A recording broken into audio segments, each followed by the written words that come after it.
Hey guys, I have an extremely, what you would call, unpopular message for this video. I did a show yesterday about daddy issues. Do all women have them? I even asked, should men exploit women with daddy issues? And a man can exploit a woman with daddy issues, whether she has a father growing up with him in the home or not, or even she doesn't even know who her father is. Because if she has a father, she has a great idea and image of what a man is, and she knows what it is to have the affection of her father. I didn't say love, but the attention, time and attention of her father. And there's some good, feel-good moments that she would have. And so as a man, if you just understand the things that her daddy did that made her feel special, all you have to do is replicate that, and you don't have to care about the woman. You can just replicate it temporarily, like being an actor, and you're exploiting her. Same if she had no father. If she had no father, most likely what she did is she conjured up, she created, she built this man based on what she saw, read in books, magazines, movies, and she created this man, right? And so she may have created a man who's like a god. He's 6'2", six-figure income, six-pack stomach, CEO of a Fortune 500 company, and a thug, a rough thug, and a drug dealer at nighttime, right? That's the ideal guy, the guy that never existed anywhere. That's why so many women can't find a guy, because they have made up this idea. And imagine a woman who's like 3 generations of no father in a home, meaning she didn't have a father, her mother didn't have a father in a home, and her grandmother. So that's like 3 blind people attempting to talk about what it's like to deal with a man and being clueless. That woman, if you understand the images that she used to create a man in her mind, it could be from a movie, a certain character in one movie or a couple of movies. Man, all you have to do is act out that, and you exploit this woman. Now, thing is, as a man, they can do the same thing. So I was in this room in that app Clubhouse and listening to these guys who believe there's no such thing as a mother who doesn't love her children. And I'm going to tell you, there are a lot of mothers that don't love their children, and a lot of children that don't love their mothers. I know this is an ugly message to say, but as a man, if your mother did right by you, a woman can do the same thing. She can just play the role. So there are a lot of guys who believe if my mother fed me chicken soup and she checked my homework, she may have done this more out of an obligation, because there's a social contract, that as a mother, you're obligated to love your children. And that obligation does not always translate into love. It's just fulfilling an obligation. So a woman can exploit a man in the same way that a man can exploit a woman, by her replicating what your mother did. Or if you knew your mother didn't love you, you may have created this image in your mind from movies of what a mom is supposed to do. So easily exploited. But I guess the other big thing that I wanted to say out of this, going back to daddy issues, is women get great experiences, right?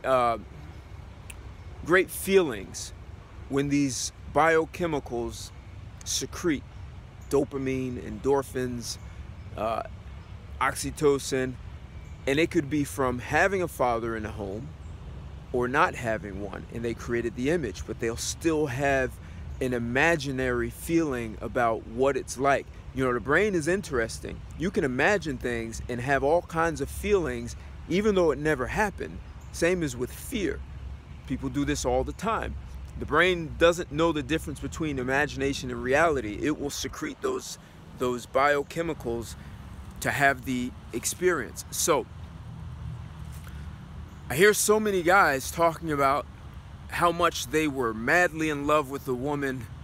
Someone sent me a video and the guy was talking about how his woman was so abusive except he really loved her and he had this tough decision to make.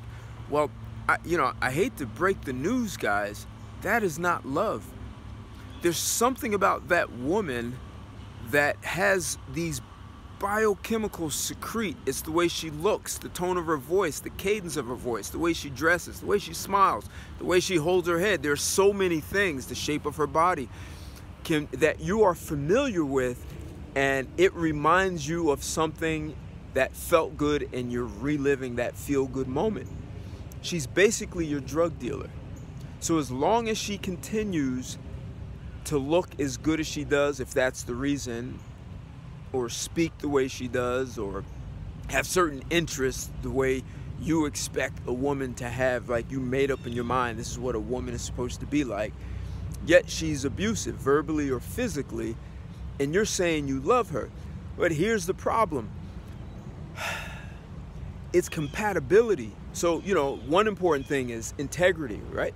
Are you compatible with integrity? Do you honor your word? Do you do what you say you're going to do? And when you say you won't do something, do you actually stop doing it? So if you say you're going to stop being abusive and you don't, you have no integrity.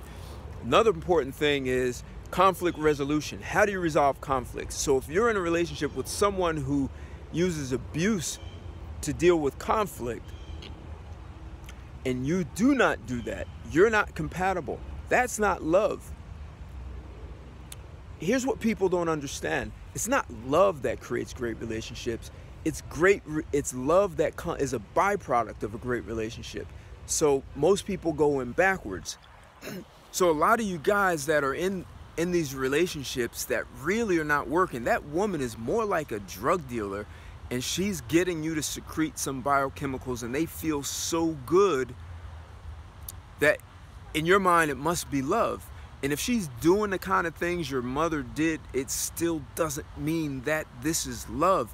You need to look at, is this woman abusing your credit cards and your bank account, and she demanding that you spend top dollar because she knows her worth, and she's just spending money like crazy? Does she do what she says she's going to do? If she's abusive, and she says she won't do it anymore, yet she keeps doing it, like, there's no integrity there. You guys are looking for loyalty. I'm saying look for someone who keeps their word. If she steps out and is constantly flirting with other men, and you're questioning whether or not she's sleeping with someone else, this is more of an integrity issue if you have an exclusive relationship. If you don't, then that's another story. How does she take care of her mind and her body? Like, what are the things she does to develop herself to be better than she was physically and mentally? There's a long list of things that you want to look for in compatibility, and if you're both compatible in those areas and engaged in keeping your word and resolving conflict as a team and working things out and learning from one another and developing one another, really supporting, love comes out of, those things create affinity, and love comes out of it. If you don't have that and all you have are good feelings, I hate to be the messenger to give you the bad news, man. The crude way to say it is, she's your dealer, and she's supplying you with these biochemicals that have a similar impact as drugs. Heroin makes you feel good, but it doesn't mean you're in love with heroin. It's not good for you, just like some people cannot be good for you. So you guys have to learn to distinguish between feeling good and actually being in a relationship with someone who is good for you. And the feel good comes out of someone who's good for you. Just the message I wanted to get across. Probably not the most popular, but here's my request. Like the message, whether you like this message or not, and if you don't, smash the thumbs down and tell me why. Otherwise, the rest of you guys, give me a thumbs up, man. Subscribe to my channel, smash the bell so you'll receive notifications, and share this, because this is a message that more and more men need to hear, because it's unreal the amount of men who have false gauges for what love is. Thanks for listening. Talk to you soon. Take care and goodbye.